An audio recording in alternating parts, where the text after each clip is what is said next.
আসসালামু আলাইকুম, কেমন আছেন সবাই? দেশ এবং প্রবাস থেকে যারা ভিডিওটি দেখছেন আপনাদের সকলকে স্বাগতম। আমি এসেছিলাম রাজশাহীর দিকে। আজকে রাজশাহী শহর ঘুরবো এবং শহরের বর্তমানে কি অবস্থায় রয়েছে সেটি দেখাবো। চলুন তাহলে আজকের ভিডিওটি শুরু করা যাক। রাজশাহী বিভাগ উত্তরবঙ্গে অবস্থিত। রাজশাহী বাংলাদেশের অন্যতম প্রাচীন ও ঐতিহ্যবাহী মহানগরী। রাজশাহী শহর পদ্মা নদীর তীরে অবস্থিত। নদীটির অপর প্রান্তেই ভারত। রাজশাহীতে রেশমি বস্ত্র, আম, লিচু ও মিষ্টান্ন সামগ্রীর জন্য প্রসিদ্ধ। বর্তমানে বাংলাদেশের অন্যতম সুন্দর শহরের পাশাপাশি গ্রিন সিটি, ক্লিন সিটি ও শিক্ষানগরী নামেও পরিচিত। শহরটিতে উল্লেখযোগ্য সংখ্যক শিক্ষা প্রতিষ্ঠানও রয়েছে, যাদের অনেকগুলোর খ্যাতি দেশের গণ্ডি পেরিয়ে বিদেশেও ছড়িয়ে পড়েছে। এটি হচ্ছে রাজশাহী বিশ্ববিদ্যালয়। এটিও দেশের একটি সুন্দরতম বিশ্ববিদ্যালয়। এদিকটিতে একটু পরে আসবো। এটি হচ্ছে সাফিনা পার্ক। এবার পার্কের এই দিকটিতে এসে দেখতে পেলাম পার্কটিকে খুব সুন্দর করে সাজানো হচ্ছে। এটি রাজশাহীর গোদাগাড়িতে, শহর থেকে একটু দূরে। অনেক আগে একবার এই পার্কটিতে এসেছিলাম, তখন অবশ্য এত কিছু ছিল না। এবার দেখতে পেলাম বেশ সুন্দর করে পরিপাটি করে সাজানো হয়েছে। এটি হচ্ছে এখানের গেস্ট হাউস, যেখানে থাকারও ব্যবস্থা আছে। এবার দেখতে পেলাম এখানে ওয়াটার পার্কও তৈরি হচ্ছে। এখানের এই পুরো পার্কটির উপর পরবর্তীতে একটি আলাদা ভিডিও দিব। আজকে পুরো অংশ দেখাতে গেলে ভিডিওটি অনেক বড় হয়ে যাবে।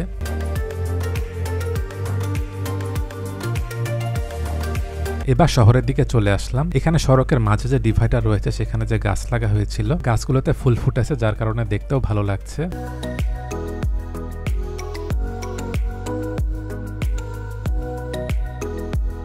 রাজশাহীর বেশিরভাগ ফুটপাত অংশে গাছ রয়েছে। এই গাছগুলো অবশ্য অনেক আগের, যার কারণে ফুটপাত অংশটি একদম ছায়া হয়ে আছে। গাছ থাকলে এটি যেমন নগরের সৌন্দর্য বৃদ্ধি করে, সেই সাথে এটি আমাদের পরিবেশের জন্য অনেক গুরুত্বপূর্ণ। কিছু জায়গায় দেখতে পেলাম ফুটপাত অংশে সারি সারি ছাতিম গাছ লাগানো হয়েছিল। গাছগুলোতে ফুল এসেছে, যার কারণে দেখতেও ভালো লাগছে। এবার চলে এসেছি বিন্দুর মোড়ের স্থানে। এখান থেকে যাব পদ্মা আবাসিক এলাকায়। এখানে সড়কের বাম পাশটি চলে গেছে আম চত্বর, বিমানবন্দর, নওগাঁর দিকে। এর আগে যখন এসেছিলাম তখন দেখেছিলাম সেখানে সড়কের কাজ চলছিল। আজকে সেই দিকটিতেও গিয়েও দেখবো সড়কে বর্তমানে কি অবস্থায় রয়েছে। সামনে এখানে একটি স্টেডিয়াম, এটির নাম সম্ভবত মুক্তিযুদ্ধ স্মৃতি স্টেডিয়াম। আরেকটি স্টেডিয়াম আছে তেরোখাদিয়ায়, এটি হচ্ছে শহীদ কামরুজ্জামান স্টেডিয়াম। এই স্টেডিয়ামটি 2004 সালে নির্মিত হয়। এটির ধারণ ক্ষমতা 15,000। সামনে এটি হচ্ছে রাজশাহী রেলওয়ে স্টেশন। এই রেল স্টেশনটিও দৃষ্টিনন্দন। এটি হচ্ছে স্টেশনটির পার্কিং এরিয়া। এখানে দেখতে পাচ্ছি একদম পরিষ্কার পরিচ্ছন্ন হয়ে আছে, যার কারণে দেখতেও ভালো লাগছে। এখানে ডিভাইডার অংশগুলোতেও গাছ রয়েছে। এই দিকটি হচ্ছে স্টেশনটির ভিতরে প্রবেশের রাস্তা। এদিকের এখানে পরিষ্কার পরিচ্ছন্নগুলো দেখে ভালো লাগলো। এটি হচ্ছে স্টেশনের ভিতরের দিক।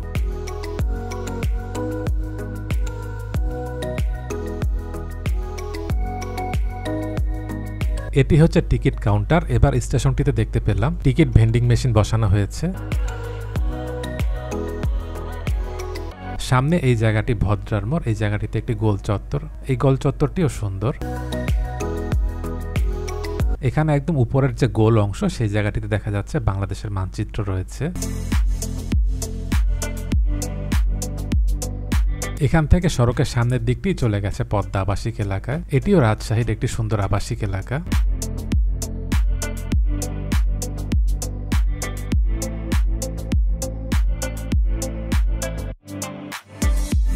আবাসিক এলাকাটির সামনের এখানে একটি সুন্দর জলাধার রয়েছে।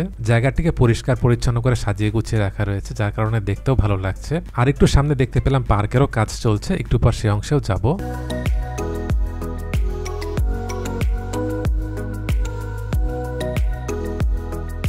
এখান থেকে সড়কের সামনের অংশটি সম্ভবত চলে গেছে চন্দ্রিমা থানা মোড় বাইপাস সড়কের দিকে। এবার এই দিকটিতে এসে দেখতে পেলাম এখানে পার্কের কাজ চলছে।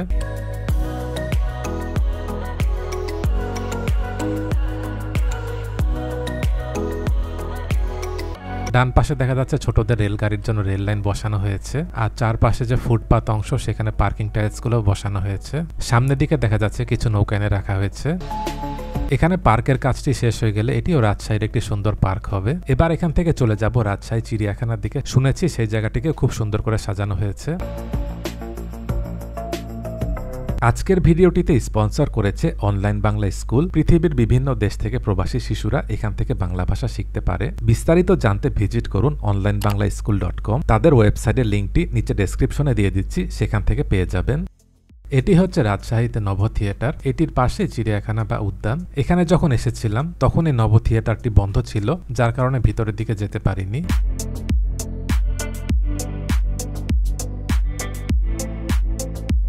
নভ থিয়েটার থেকে এটি হচ্ছে শহরের একটি সামনের ভিউ। সামনে এটি একটি হোটেল, এটির নাম হোটেল এক্স। এর আগে যখন এখানে এসেছিলাম তখন এখানে সড়ক বাতিগুলো ছিল না।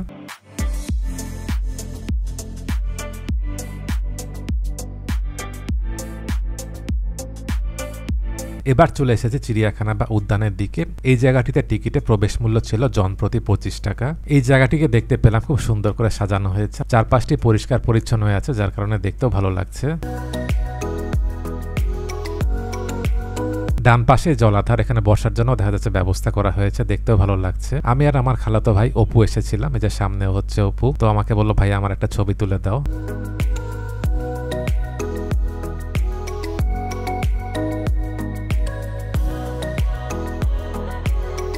এই জায়গাটিতে দেখতে পেলাম অনেক হরিণ রয়েছে।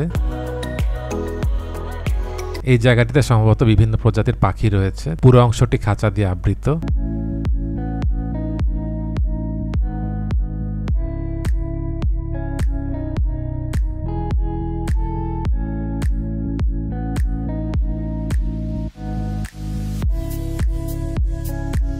এই জায়গাটিতে এসে অনেক ভালো লাগলো। চারপাশে খুব চমৎকার প্রাকৃতিক পরিবেশ আর জায়গাগুলোকে সাজিয়ে গুছিয়ে রাখানো হয়েছে।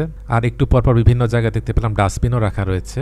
আমরা যারা এখানে ঘুরতে আসবো যত তত যেন ময়লা না ফেলে নির্দিষ্ট স্থানে ফেলি। রাজশাহী যারা ঘুরতে আসবেন চাইলে এখানেও আসতে পারেন। তো এই জায়গাটি আসলে খুব সুন্দর। এখানের পুরো অংশটি দেখাতে গেলে ভিডিওটি অনেক বড় হয়ে যাবে। এই জায়গাটিকে আলাদাভাবে ভিডিও করে আমি পরে দিব। যারা এখনো চ্যানেলটি সাবস্ক্রাইব করেনি সাবস্ক্রাইব করে নিন, তাহলে পরবর্তীতে এই ভিডিওগুলো দেখতে পারবেন। এবার চলে এসেছি সিএনবি মোড়ের স্থানে। এর আগের বার যখন এখানে এসেছিলাম তখন এখানে সড়ক বাতিগুলো ছিল না। সড়কের বাম দিকটি চলে গেছে লক্ষ্মীপুর মোড় মিন্টু চত্বরের দিকে।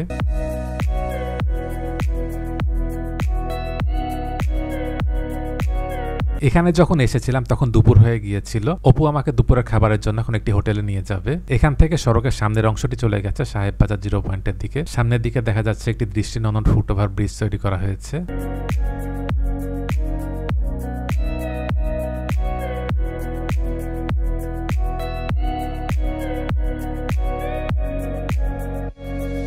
এই ফুটওভার ব্রিজটির বাম পাশেই Rajshahi new government degree college.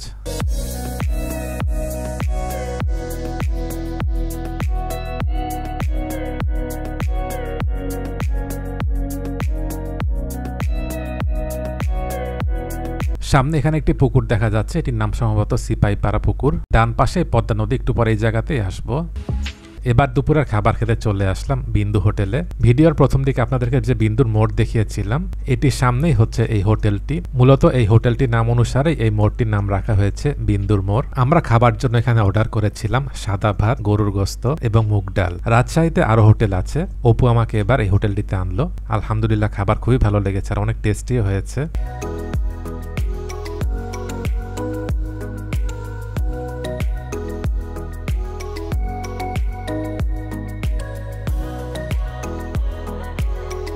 এবার চলে এসেছে পদ্মা নদীর ধারে। সামনে এটি হচ্ছে লালন মুক্ত মঞ্চ। এটির সামনে রাজশাহী কেন্দ্রীয় ঈদগাহ ময়দান।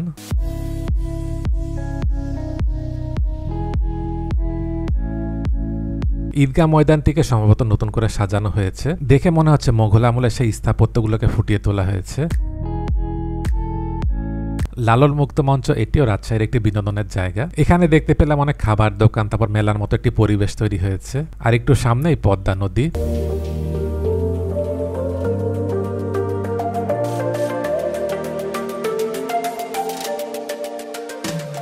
হিমালয়ের গঙ্গোত্রী থেকে উৎপন্ন গঙ্গা নদী রাজশাহী জেলা দিয়ে বাংলাদেশে প্রবেশ করেছে। এখান থেকে নদীর অপর প্রান্তটি ভারত, কিছু অংশ হয়তো বাংলাদেশের ভিতর পড়েছে। নদীর অপর প্রান্তটি চলে গেছে মুর্শিদাবাদের দিকে, যেখানে নবাব সিরাজউদ্দৌলার সমাধি এবং অনেক ঐতিহাসিক স্থাপনা রয়েছে। এখান থেকে মুর্শিদাবাদ একেবারেই কাছে। এপার থেকে ওপারে সরাসরি যাওয়ার হয়তো ব্যবস্থা নেই। ওই দিকটি যাওয়ার জন্য চাপাই নবাবগঞ্জ হয়ে সোনা মসজিদ স্থল বন্দর হয়ে তারপর সেদিকে যাওয়া যায়।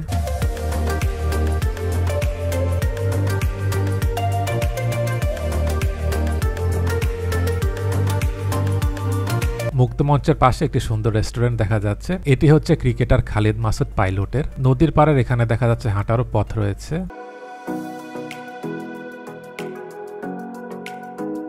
রেস্টুরেন্টের সাথে দেখা যাচ্ছে একটি সুন্দর পার্ক।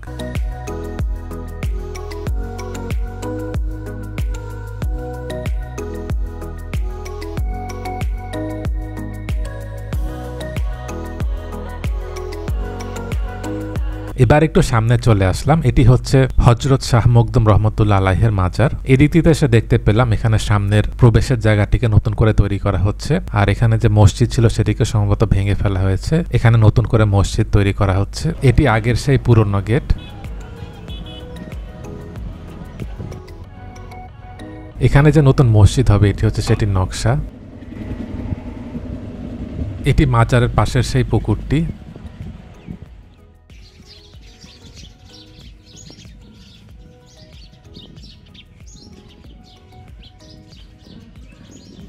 এবার পদ্মা নদীর ধারে পদ্মা গার্ডেনের দিকে চলে আসলাম। এখানে দেখা যাচ্ছে বাচ্চাদের জন্য খেলার রাইডও রয়েছে।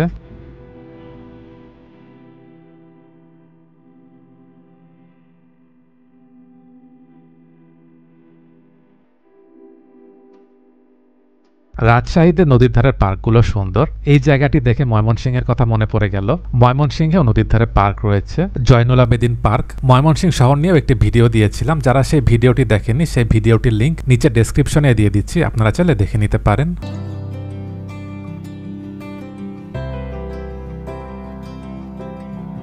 এখানে একটি রেস্টুরেন্ট দেখতে পেলাম, খুব সুন্দর করে সাজানো হয়েছে। উপরে মাচার মতো করে সেখানে গাছগুলো এসেছে, যার কারণে এখানে ছায়া হয়ে আছে, দেখতেও ভালো লাগছে।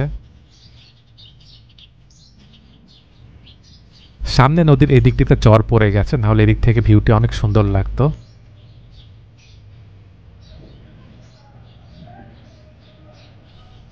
এখানে দেখা যাচ্ছে নৌকায় করে ঘোরারও ব্যবস্থা রয়েছে। সামনে দেখা যাচ্ছে চাকার মতো একটি ব্রিজ। এই দিকটি এসে ভালো লাগলো। সামনের দিকে একটি মাঠ।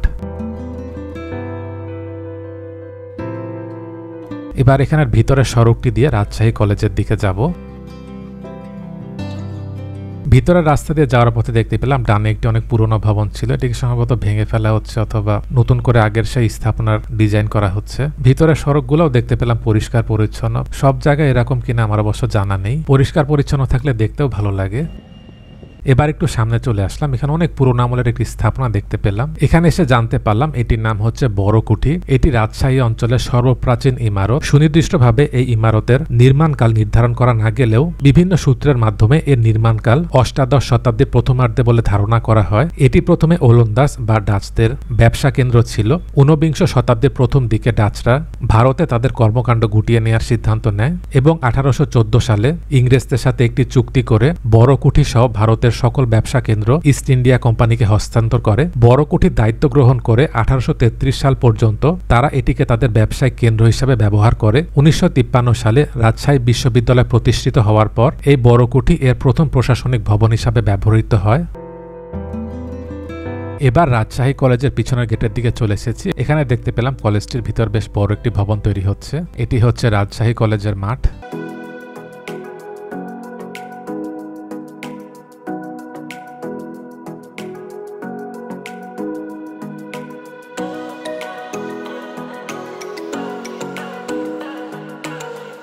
এটি হচ্ছে পদ্মপুকুর। রাজশাহী কলেজটিও সুন্দর, ভিতরটি পরিষ্কার পরিচ্ছন্ন পরিপাটি করে রাখা রয়েছে।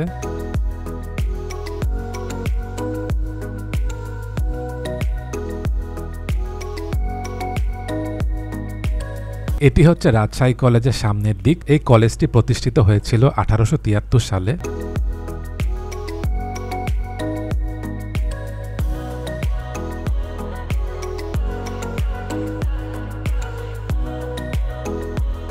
রাজশাহী কলেজের ডান পাশে এটি হচ্ছে রাজশাহী কলেজিয়েট স্কুল।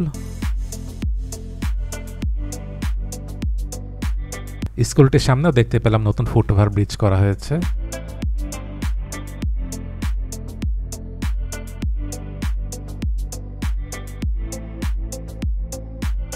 এবার চলে এসেছি বিনোদপুরের দিকে। এখানে যখন এসেছিলাম তখন রাত্রি হয়ে গিয়েছিল। সড়কের সামনের দিকটি চলে গেছে কাটাখালীর দিকে, বাম পাশে রাজশাহী বিশ্ববিদ্যালয়। আমি আর অপু ঠিক করলাম এই জায়গাটিতে আগামীকাল আবারও আসবো। এবার এই দিকটিতে দেখতে পেলাম সড়কটি অনেকটাই প্রশস্ত হয়েছে আর নতুন করে ল্যাম্পপোস্টও বসেছে।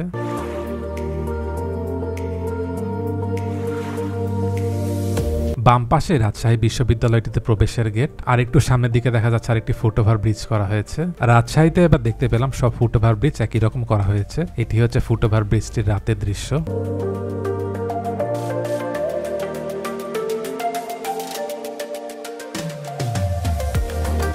এবার আমরা চলে আসলাম উপশহরের দিকে। এই জায়গাটিতে কালাই রুটি খাবো। এখানে কালাই রুটি বানানো হচ্ছে। রাজশাহীতে যতবারই আসি কালাই রুটি খাই। কালাই রুটি আমার অনেক ভালো লাগে। কালাই রুটির সাথে আমরা নিয়েছি হাঁসের মাংস। তো দেখতেই পাচ্ছেন রুটি একদম গরম হয়ে আছে। কালাই রুটি অবশ্য গরম না হলে খেতে ভালো লাগে না। কালাই রুটি, হাঁসের মাংস, আর আমরা একটি ছোট পানির বোতল নিয়েছিলাম। আমাদের দুজনের বিল এসেছিল 300 টাকা, মানে জন প্রতি 150 টাকা।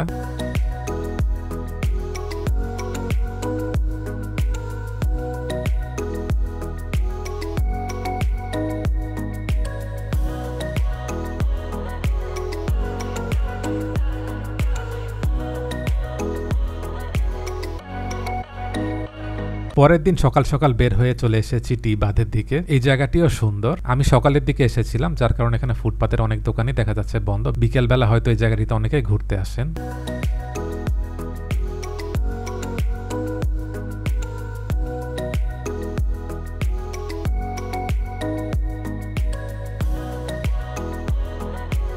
এই হচ্ছে পদ্মা নদীর ধার। এই বাঁধটি টি আকৃতির, যার কারণে এটিকে টি বাঁধ বলা হয়।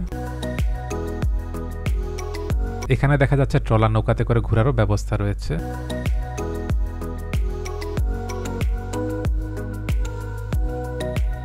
এবার চলে এসেছি আই বাঁধের দিকে। এখান থেকে টি বাঁধটি একটু জমজমাট মনে হলো। এখানে অনেকেই ঘুরতে আসেন।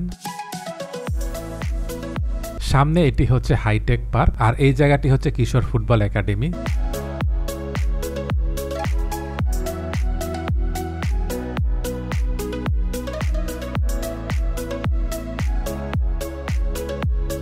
হাইটেক পার্কটির সামনে সড়কের অপর প্রান্তে এখানে যে জলাধার, এখানে দেখা যাচ্ছে চারপাশটিকে সুন্দর করে সাজানো হয়েছে।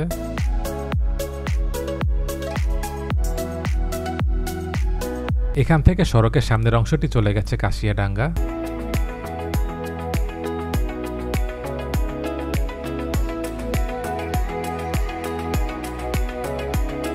এবার চলে এসেছি রাজশাহী নিউ মার্কেটের স্থানে। এখানে লেখা রয়েছে এটি স্থাপিত 1932 সালে। এটি হচ্ছে সামনের গেট। এটি নিউ মার্কেটটির ভিতরের দিক। ভিতরটি দেখতে পেলাম আগের মতোই আছে।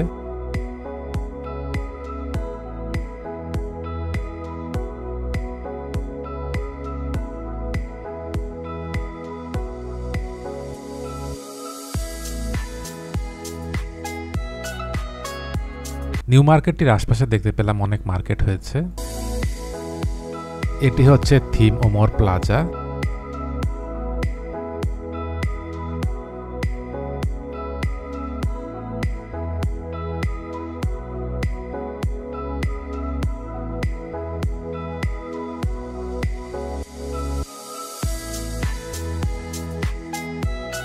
এটাই হচ্ছে নিউ মার্কেট। নিউ মার্কেটের এখান থেকে সামনের সড়কের এই অংশটি চলে গেছে সামনে বিন্দুর মোড়ের দিকে। সামনে এই অংশে দেখা যাচ্ছে এই জায়গাটিতে ফ্লাইওভার হবে।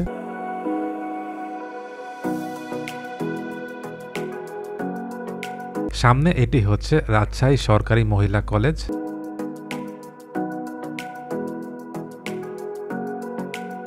বিন্দুর মোড়টি পার হয়ে এবার একটু সামনে আসলাম। সড়কের এই অংশটি সামনে সোজা চলে গিয়েছে আম চত্বরের দিকে। এই জায়গাটিতে দেখতে পেলাম একটি ফ্লাইওভার হবে।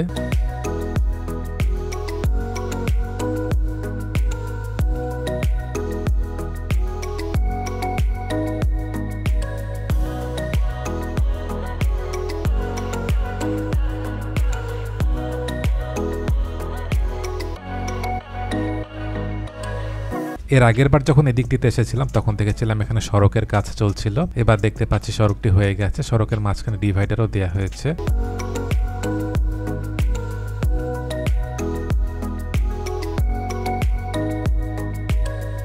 এবার একটু সামনে চলে আসলাম। এখানে সড়ক এবং ফুটপাত দেখা যাচ্ছে পরিষ্কার পরিচ্ছন্ন রয়েছে। বাম পাশে পোস্টমাস্টার জেনারেল অফিস, আর এখানে সড়কের ডান পাশে একটি খুব সুন্দর পার্ক রয়েছে। একটু পর সেখানেও যাব।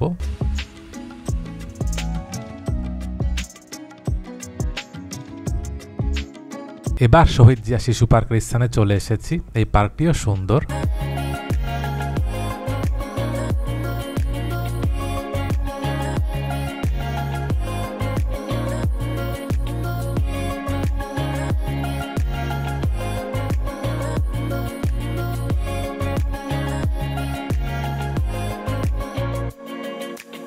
সামনে এটি হচ্ছে আম চত্বর। এখান থেকে সড়কের সামনের অংশটি সোজা চলে গেছে শাহ মখদুম বিমানবন্দর এবং নওগাঁর দিকে। এদিকটিতেও দেখা যাচ্ছে আশপাশে অনেক বহুতল ভবন তৈরি হচ্ছে। সামনে এটি হচ্ছে ইসলামী ব্যাংক মেডিকেল কলেজ হসপিটাল।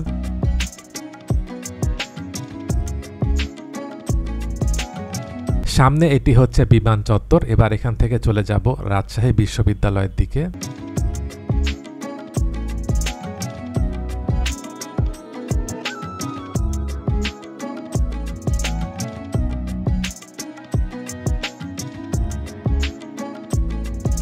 এবার একটু সামনে চলে আসলাম। এই জায়গাটিতে আরডিএ ওভারপাস। এর আগের বার যখন এখানে এসেছিলাম তখন এই ওভারপাসটির কাজ চলছিল।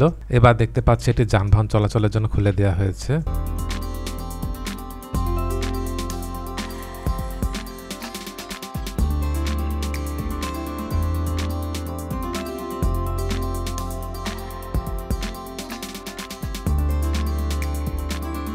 ডান পাশে রাজশাহী প্রকৌশল ও প্রযুক্তি বিশ্ববিদ্যালয় রুয়েট এবং বাম পাশে রাজশাহী বিশ্ববিদ্যালয়। সামনে এটি হচ্ছে রাজশাহী বিশ্ববিদ্যালয়টিতে প্রবেশের কাজলা গেট।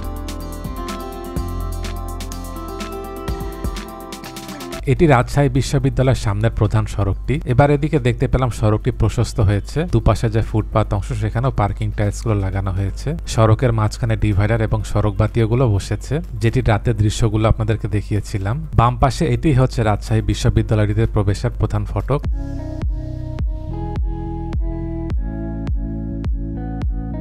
রাজশাহী বিশ্ববিদ্যালয় এটি প্রতিষ্ঠিত হয়েছিল 1953 সালের 6 জুলাই। এটিও দেশের একটি সুন্দরতম বিশ্ববিদ্যালয়। রাজশাহীর পুরো বিশ্ববিদ্যালয়টিকে নিয়ে আমি একটি আলাদা ভিডিও দিয়েছিলাম। যারা সেই ভিডিওটি দেখেনি সেই ভিডিওটির লিংক নিচে ডেসক্রিপশনে দিয়ে দিচ্ছি, আপনারা চাইলে দেখে নিতে পারেন। এটি বিশ্ববিদ্যালয়টির প্যারিস রোড। এখানে সড়কের দুপাশে যে সারি সারি গাছ, যার কারণে দেখতেও ভালো লাগছে।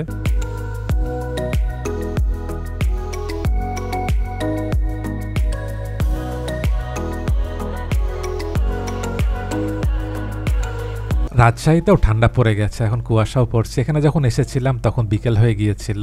রাজশাহী বিশ্ববিদ্যালয়টির পাশেই রাজশাহী প্রকৌশল ও প্রযুক্তি বিশ্ববিদ্যালয়। সামনে এটি হচ্ছে বিশ্ববিদ্যালয়টিতে প্রবেশের প্রধান ফটক। এবার এখানে দেখতে পাচ্ছি অনেক নতুন ভবন তৈরি হচ্ছে।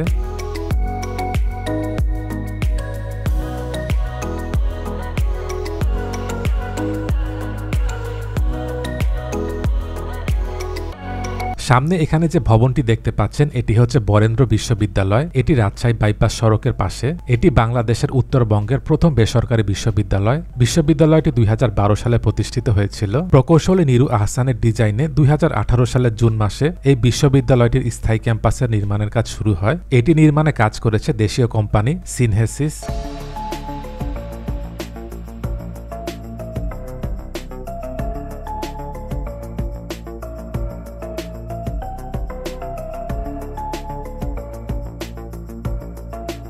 বিশ্ববিদ্যালয়টির পাশে এখানে চায়ের দোকান, রেস্টুরেন্ট হয়েছে। আমরা এবার এখানে চা খাবো।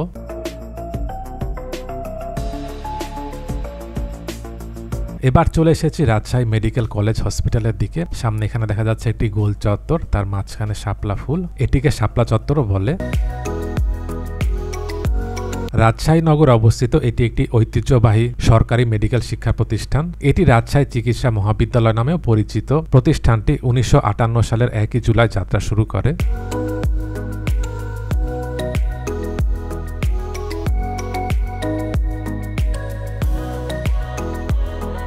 এটি হচ্ছে রাজশাহী মেডিকেল কলেজটির সামনের সড়ক।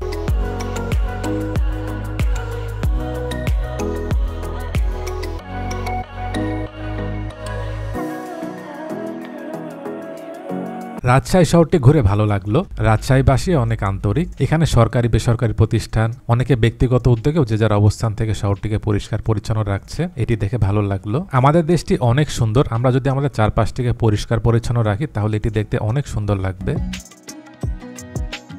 ভিডিওটি ভালো লেগে থাকলে লাইক এবং শেয়ার করে অন্যদেরকেও দেখার সুযোগ করে দেবেন। ইনশাআল্লাহ সামনে আপনাদের জন্য এরকম আরো অনেক ভিডিও নিয়ে আসছি। দেশ এবং প্রবাস থেকে এতক্ষণ ধরে যারা ভিডিওটি দেখলেন আপনাদের সকলকে অসংখ্য ধন্যবাদ।